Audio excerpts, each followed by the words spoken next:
Bonjour à tous. Aujourd'hui, je vais vous parler de la Tudor Black Bay58 et vous expliquer pourquoi je la préfère au dernier Rolex Submariner.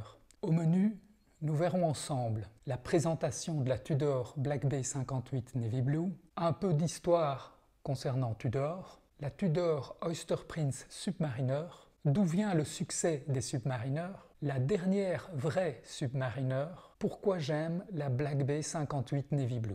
Avant de commencer, ça m'intéresserait de savoir pourquoi vous aimez tant les montres. On a tous nos raisons. Pour moi, c'est le plaisir de porter un objet qui témoigne de l'ingéniosité et de la persévérance humaine, un refus du tout électronique et du tout connecté. C'est aussi avoir un objet sur lequel je peux toujours compter, solide, efficace, utile et indémodable comme un bon couteau. Et puis il y a le côté magique, parce que grâce à mes mouvements, elle vit, et à tout instant elle me remercie en m'indiquant le temps qui passe.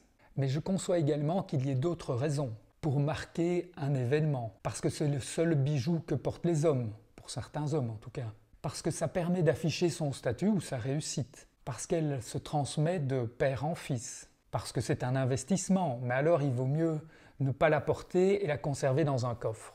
En commentaire, partagez vos principales raisons. Bien sûr, il n'y a pas de bonne ou de mauvaise réponse. Commençons par l'aperçu. Elle est sortie en 2020, soit 8 ans après la première Black Bay de 41 mm et 2 ans après la première Black Bay 58 noir et or. Pour moi, c'est une belle montre sportive polyvalente. Cette Navy Blue est équipée d'un calibre automatique maison, le MT5402, développé et produit par la marque Kenissi, qui appartient à Tudor. Ça leur permet d'avoir leur propre mouvement, tout en ayant la possibilité de les vendre à d'autres marques et sans qu'ils ne soient signés Tudor. Ce calibre est certifié COSC, ce qui garantit une précision entre -2 et +4 secondes par jour.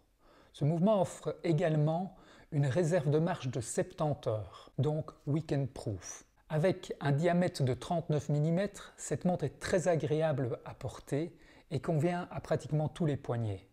Son hauteur de boîtier est de 12 mm, ce qui permet de la porter avec une chemise habillée. Et tout ça pour un poids de 130 grammes, par rapport à une Submariner actuelle avec date qui fait dans les 170 grammes. Son entrecorne de 20 mm est un standard et permet d'avoir un large choix de bracelets. Les aiguilles Snowflake avec le Superluminova grade A sont bien visibles dans l'obscurité. Snowflake veut dire flocon de neige, mais les aiguilles sont carrées. J'en déduis qu'en Suisse, les flocons ne sont pas les mêmes que chez nous. Il y a également son verre saphir légèrement bombé qui renforce le côté vintage. Pour finir, Tudor est assez confiant en la qualité de ses produits pour nous offrir une garantie de 5 ans transférable, sans inscription ni contrôle intermédiaire requis. Un contrôle est tout de même conseillé minimum tous les 10 ans. Bien que j'ai acheté ma Black Bay 58 d'occasion, elle est toujours sous garantie, j'en ai donc profité pour la tester. Un peu de course à pied, VTT, quelques autres activités qui la secouent. Pour une montre automatique, les chocs les plus difficiles à encaisser sont ceux qui sont perpendiculaires à l'axe de rotation du rotor. Applaudir énergiquement n'est pas du tout conseillé pour certains calibres automatiques. D'après mes premiers tests, elle ne craint pas trop les chocs, mais attention, ça ne veut pas dire que vous pouvez lui faire subir les mêmes tests qu'une Casio G-Shock. Pour une montre mécanique, elle est résistante, mais ça reste une montre automatique. Un peu d'histoire. Commençons par remonter le temps. Comme vous le savez déjà certainement, Tudor fait partie du groupe Rolex. Ces deux marques ont été créées par Hans Wilsdorf. Rolex en 1905 et Tudor en 1926 pour le nom et en 1932 pour les premières montres. Il a créé cette deuxième marque pour proposer des montres ayant les mêmes atouts que les Rolex, mais avec une volonté d'être plus abordables. Pendant des années, mis à part les mouvements, presque toutes les pièces des Tudor venaient de chez Rolex, c'est-à-dire boîtier, le verre, le bracelet, la couronne et même les aiguilles. Les calibres emboîtés par les Tudor étaient des mouvements plus communs, plus abordables, produits en série par des marques suisses bien établies, telles que ETA, Valjoux ou Fleurier. Certains considèrent toujours Tudor comme une pâle copie de Rolex. Mais comme cette dernière, Tudor a également fait ses preuves en fournissant l'armée navale française et américaine ainsi que des explorations et expéditions scientifiques. En 1953, Tudor lance une campagne publicitaire basée sur des tests de robustesse et d'endurance dans des conditions particulièrement difficiles.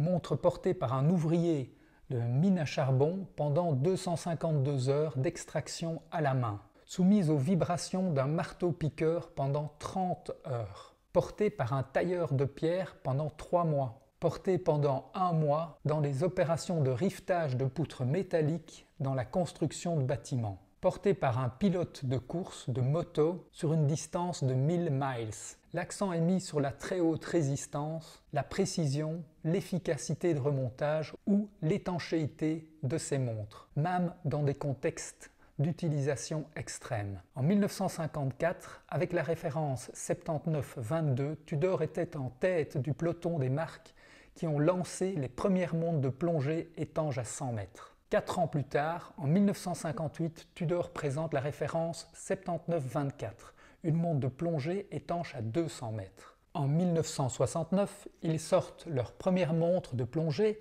avec une lunette et un cadran bleu, référence 9401. C'est la même année qu'ils présentent les aiguilles désormais emblématiques en forme de carré qu'on nomme Snowflake. C'est cette montre qui sera utilisée par les nageurs de combat de la Marine nationale française. Après ce démarrage réussi, Tudor s'est bien développé pendant des années et n'étant pas la marque phare du groupe, Tudor a pu se permettre d'être plus créatif et plus innovatrice que sa grande sœur Rolex. Mais en 1970, c'est la crise du quartz. Entre 1970 et 1988, l'emploi dans l'horlogerie suisse a été divisé par 3 et est passé de 90 000 à 28 000 personnes. C'est cette révolution du quartz qui a poussé de nombreux fabricants suisses à se diriger vers le haut de gamme. Ne pouvant plus faire la différence au niveau de la précision, ils ont choisi la voie de la finition. Pour Tudor, c'était donc compliqué puisque le haut de gamme, c'est sa grande sœur Rolex.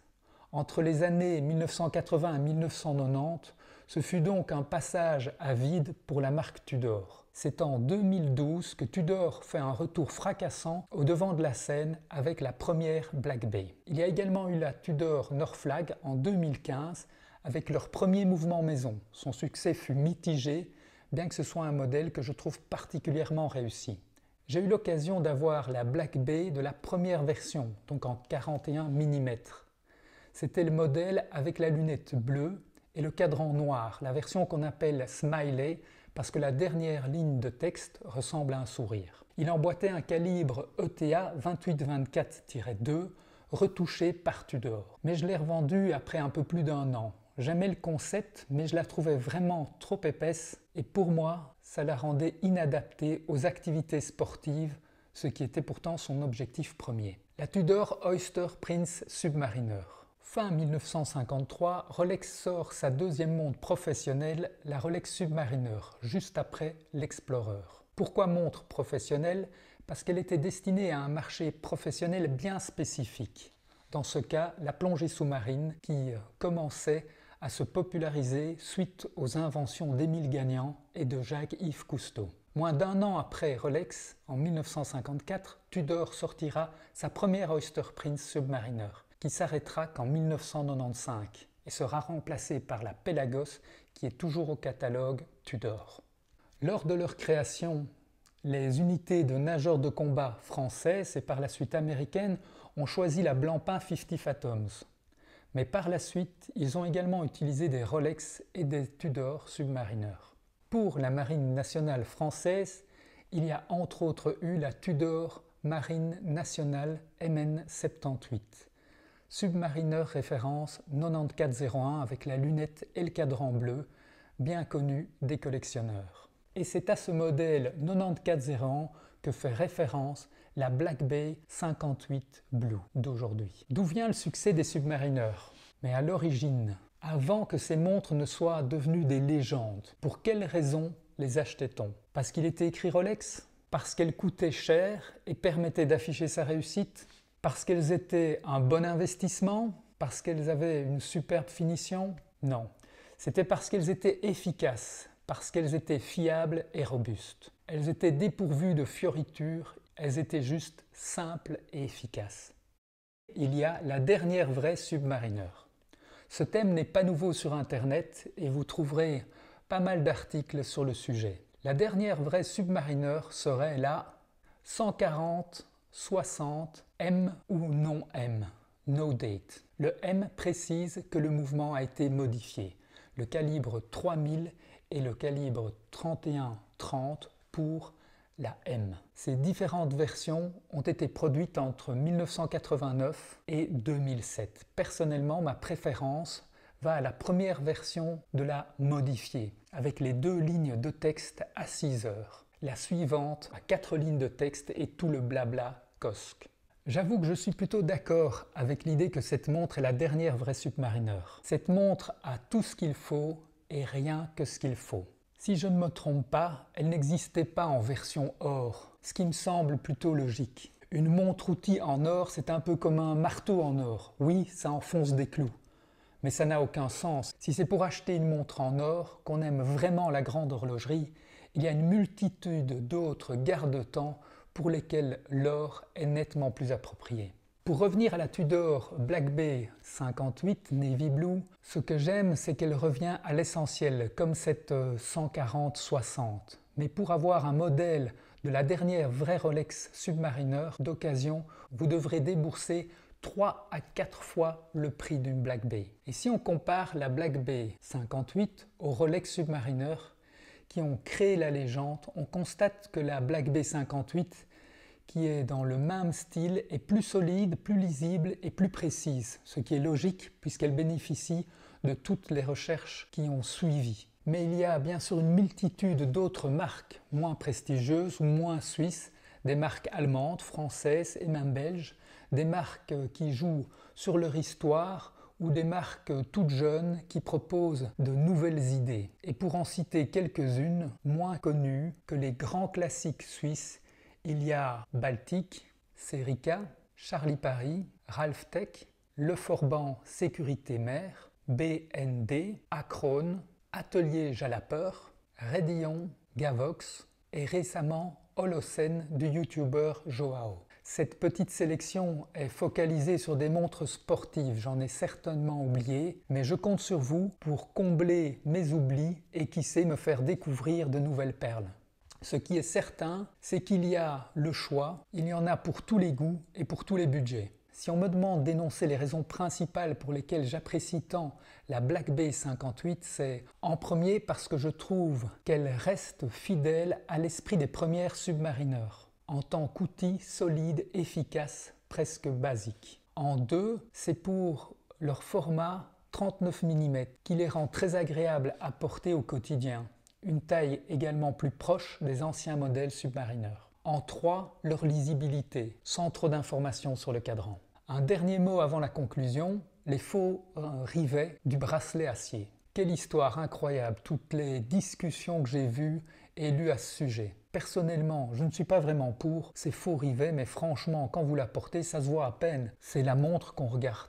Par contre, ce qui m'aurait vraiment plu, c'est le réglage rapide, comme sur la Black Bay 54. Conclusion finale, je regardais la Black Bay 58 Navy Blue depuis un bon moment et puis je me suis décidé à en acheter une d'occasion. Elle était en très bon état et je l'ai payée 3/4 du prix neuf actuel. Ça me semblait très intéressant et je dois dire que je suis comblé. Contrairement aux Rolex Submariner qui sont souvent très chers d'occasion et pour lesquels on ne sait pas toujours si ce sont des vraies ou des fausses, si ce sont des Frankenstein avec des pièces qui ne sont pas d'origine ou si elles ont été volées, ici l'achat était beaucoup moins risqué, surtout avec les 5 ans de garantie que propose Tudor. Mais le choix d'une montre est le reflet de notre personnalité, que ce soit conscient ou pas. C'est une décision personnelle qui reflète nos préférences, nos valeurs. On regarde, on lit, on écoute, on s'inspire, on l'essaye quand on peut, quand on en a la possibilité, mais c'est quand on a pu la porter pendant des semaines qu'on sait si on accroche. N'hésitez pas à partager vos propres expériences et préférences dans les commentaires. Et puis si vous avez aimé cette vidéo, n'oubliez pas de liker et encore mieux de vous abonner. Merci, à bientôt!